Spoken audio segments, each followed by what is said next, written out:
Magandang umaga, Pilipinas. Good morning, Philippines! Humanda kayong lahat.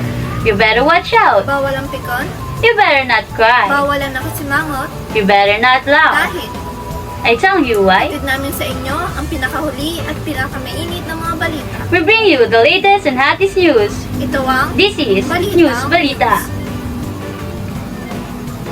For the latest and hottest news, here's Miss Lady Liabad. Thank you, Mrs. Sistol. Fundamental of taxation is differentiated from other forms of payment, such as market exchanges, in that taxation does not require consent and is not directly tied to any services rendered. The government compels taxation through an implicit or explicit threat of force. Taxation is legally different from extortion or a protection racket because the imposing institution is the government, not private sectors. All different kinds of taxes which are a result of a number of principles constitute the country's tax system. It is developed with regard to the taxation challenges. Depending on the country, tax may be different because it depends on a country's economic conditions, economic policy. Taxes may also be a measure of stabilization of state, fiscal, policies' impact on the economy. Taxation should in no way impede the economic development or have a negative effect on it. Too high taxes or a wrong system of taxes may harm the economy. Taxation should help create new jobs, constantly strengthen and expand the country's economy, contributing to income and wealth redistribution. Therefore, when developing tax laws and economic policies, it is very important to consider main points: what, how, and from what sources those taxes will be paid. What is the taxpayer's financial capacity? Will taxes not be an unbearable burden that will slow the progress of the entire economic development? With regards to these aspects, it is necessary to respect the general principles of taxation. Again, I am Lady Liabad. For further details, here's Arabella Ponzolan. Thank you, Ms. Abad. Let me discuss the next topic, which is nature of taxation power. The power of taxation is inherent in sovereignty. It is essential or important to the existence of every government. But why do you think it is important? Taxation is important because it is the source of funds that is being used in public establishments and services. Therefore, even though there is no written law about the taxation, the government can still impose taxes. It is legislative in characteristics, but if the taxation is implemented by the Constitution, the power of taxation is legislative in character. It cannot be exercised by the executive or judicial branch of the government, which means only the legislative branch of the government can impose the taxes. Yes, the Congress is the legislative branch of the government can only tax. The power to tax is also granted by the Constitution to local governments subject to such guidelines and limitations as provided by the law. It is subject to constitutional and inherent limitations. To a certain extent, Congress will abuse that power. To a certain extent, we have that principle also that the power to tax involves the power to destroy. Congress may abuse that power given to it by the people through the electoral process. That's all. This is Arabella Ponsalan, and these are the latest updates we're done on nature of taxation power.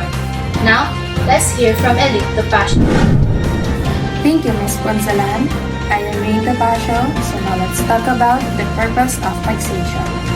The most basic function of taxation is to fund the government expenditures. Varying justifications and explanations for taxes have been offered throughout history. Early taxes were used to support the ruling classes, raise armies, and build defenses. Often, the authority to tax came from divine or supranational rights. Competing with other countries is vitally important because there are many instances where foreign involvement will dramatically affect the economy of a country. That is why things such as duty taxes exist, because they help to regulate the flow of goods and services going in and out of the country.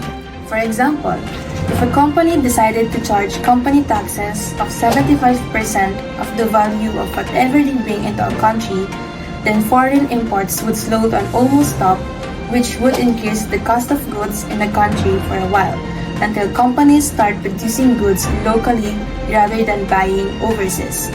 On the other hand, if no duty taxes were imposed on imports, then local companies would always struggle to compete with lower-priced imports. It seems obvious that taxation is not just about paying for non-profit services such as the emergency services, immigration services, vehicle services, and etc. Taxation has a massive effect on the country and its economy. For example, if just a few tax numbers change just a little, then it has a massive effect on people and on the country as a whole. It is obvious that the primary purpose of taxation is to contribute to the well-being of the country, and that is not simply done with the collection of money, but is also achieved by using taxation as a method of economic control. So again, this is Rinto Pasio, nagbabalita. For the latest update, let's hear it from Ms. Ashley Villarreal. Ms. Ashley? Thank you, Mr. Pasha. I am Ashley Villarreal, and let us know what is the basis of taxation. Taxation is central to the existence of states. It is its income and expenditure. Taxation finances the production of goods and services that the market undersupplies. It is the source of income for those in need, and it is used to incentivize behavior to encourage people to reduce the consumption of personally, socially, and environmentally unhealthy things and practices. Tax policy is therefore a key element of the withdrawal of our personal lives. Yet, a quick search on work by moral and political philosophers on taxations will reveal an interesting fact. It is a subject that has not received much detailed attention, and the work that has been produced is somewhat fragmented. The tax base is the total amount of income, property, assets, consumptions, transactions, or other economic activity subject to taxation by a tax authority. A narrow tax base is non-neutral and inefficient. A broad tax base reduces the tax administration cost and allows more revenue to be raised at lower rates. The tax base is what gets taxed, and the tax rate is the fraction of the base that is collected by taxation. Thus, the total tax liability is calculated by multiplying the tax rate by a tax base. A taxing authority can tax a narrower base at a higher rate or a broader base at a lower rate in order to achieve the same revenue target. The federal income tax base includes all types of income such as wages, interest, and dividends, and capital gains. However, the federal income tax base is made narrower by various deductions and credits. A more neutral tax base will levy a low rate across a broad tax base with few exceptions. The more exemptions that are carved out of the tax base, the greater the tax burden is shifted upon remains of the tax base. And that's all for the basis of taxation. Balita News will be back after a short commercial. Lambi chicken nuggets. Niluto ko na sa inyo lahat yan, ate, at your favorite. Mama, thank you very much! You know that I love chicken nuggets! Me too, Mama!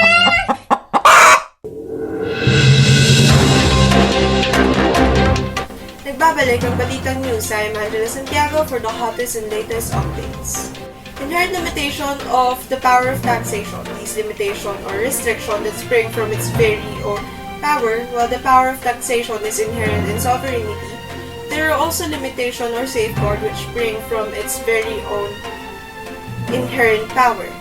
There are 5 classification of limitation: the limitation on public purpose, limitation on territorial jurisdiction, limitation of double taxation, limitation of non-delegation of taxing power, and the limitation of exception of government agency or instrumentality. The first limitation, the limitation on public purpose.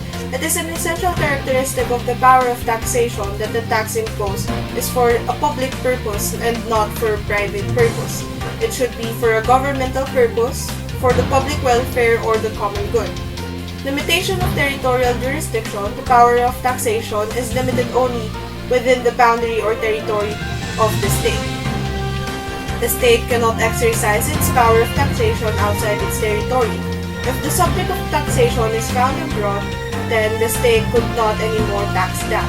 The third limitation, the limitation of double taxation, is levying of tax by two or more jurisdictions on the same declared income, asset, or financial transaction. This double liability is often mitigated by tax treaties between countries. Limitation of non-delegation of taxing power. As a nature of the power of taxation, it is legislative in character. That power cannot be delegated to others. The last limitation, the limitation of exception of government agency or instrumentality. The general rule is that the agency and instrumentalities of the government are exempted from taxation. So, properties owned by the government or the Philippine government, any province, city, municipality, or municipal district are exempted from taxation. However, government entities performing profit-making activities are not exempted from taxation. Up next, let us know about the basic principles of taxation through Randall Dacayo. Miss Santiago, here's the latest update. Fiscal adequacy means that the sources of revenue, taken as a whole, should be sufficient to meet the varying levels of expenditure, regardless of business conditions and problems of economic adjustment. The tax laws within the state are sufficient enough to expand or contract to the needs and expenditures of the state. An example of fiscal adequacy is the increase of taxes imposed by the government on its citizens to meet public expenditures like implementation of government projects. Fiscal adequacy is a principle which provides that the sources of state income should be sufficient to provide for all of its expenses. Theoretical justice. Theory of justice was published in 1971 by American moral and political philosopher John Rawls. It attempted to resolve the problem of distributive justice in society. Rawls was opposed to the traditional philosophical arguments on what constitutes a just institution and the justification for social actions and policies. The utilitarian argument holds that society should pursue the greatest good for the greatest number, an argument that is consistent with the idea of the tyranny of majorities over minorities. It means the power of taxation should be based on one's ability to pay. So, one who earns more has the capacity to pay more. Administrative feasibility. The essence of administrative feasibility is convenience. Taxes, being burdens, the state should not add more burden by providing convenience not only to the one who is imposing or collecting the tax, but also the one who is going to pay the tax. This boils down to the principle of convenience and efficiency on the manner of collection and payment of the tax. Operating a policy must be within the administrative capability of the department or agency involved. For instance, metering supplies requires a certain level of household visits and billing staff. A drive for conservation needs to be backed up by qualified staff to advise households, industries, or farmers on technology and improved water management and use. By the same token, supply augmentation schemes are not the easy option that may appear if they require intensive monitoring and maintenance. Again, I am Randall Dacayo. For the further details, here's Jericho Dalia. Thank you, Mr. Dacayo. Now let me report our next news, which is the inherent powers of the government. First is the police power. Police power refers to the power of the state to enact laws, promote public health, public morals, public safety, and the general welfare of the people. For example, government use police powers to enforce drug policies, food safety, healthcare regulations, and laws relating to workplace safety, general security, and the preservation of the environment. Also, police power is important in the implementation of laws enacted by the government. Second is the taxation. Taxation refers to the authority of the government to impose taxes, charges, and fees from its taxpayers under its variety or territorial jurisdiction to support its necessary expenses. Examples include general and selective sales taxes, value-added taxes, taxes on any aspect of manufacturing or production, taxes on legal transactions, and customs or imports duties. General sales taxes are levies that are applied to a substantial portion of consumers' expenditures. And lastly, we have eminent domain. It refers to the power of the state to take private property for public use upon payment of just compensation. It is also known as expropriation. Traditional example of public uses for which the government might exercise its powers of eminent domain include such things as schools, roads, libraries, police stations, fire stations, and similar public uses. A tax may be defined then as a forced and involuntary burden assessed in accordance with some reasonable rule appointment by the authority of a sovereign government upon the persons or properties within its jurisdiction to provide public revenues for the support of the government. It proceeds upon the theory that the existence of government is a necessity, that it cannot continue to operate without the means to pay for its expenses, and for those means has the right to compel all citizens and properties within its limit to contribute. I am Jericho Matthew Dayaw, and that's all for the latest update. Now let's hear from Miss Ivana Ray. Thank you, Mr. Dayaw. I am Ivana Ray, and I will discuss the essential characteristic of taxes. The essential characteristic of taxes are: number 1, it is an enforced contribution. A tax is not a voluntary payment or donation, and its imposition is in no way dependent upon the will or assent, open or implied, of the person taxed. To be sure, taxation without representation or without the consent in some form of those who are to be taxed is contrary to the fundamental principles of good government. The principles of representation, however, applies only to political communities as such and not to individuals. It is satisfied by their adequate representation in the legislative body which votes the tax. Number 2, it is exacted pursuant to legislative authority. Number 3, it is generally payable in money unless qualified by law, like back pay certificates under Section 2 RA number 304 as amended. The term taxes or tax is usually understood to be pecuniary burden, an exaction to be discharged alone in the form of money, which must be in legal tender. Number 4, it is levied on persons or property. A tax may also be imposed on acts, transactions, rights, or privileges. In each case, however, it is only a person who pays the tax. The property is resorted for the purpose of ascertaining the amount of tax that must be paid and enforcing payment in case default of the taxpayer. But not all who pay a tax shoulder the burden of the tax. 5th, it is the purpose of raising revenue. 6th, it is levied for public purpose or purposes. Taxation involves and a tax constitutes a charge or burden imposed on the government, the administration of the law, or the payment of public expenses. It is also an important characteristic of most taxes that they are commonly required to be paid at regular periods or intervals every year. 7. It is proportionate in character. A tax is laid by some rule of apportionment according which persons share the public burden. It is ordinarily based on ability to pay. Thus, in practice, some people pay very high taxes, very small amounts, or none at all. And those are the topic for this morning. Back to you, Ms. Herrera and Ms. Asistol.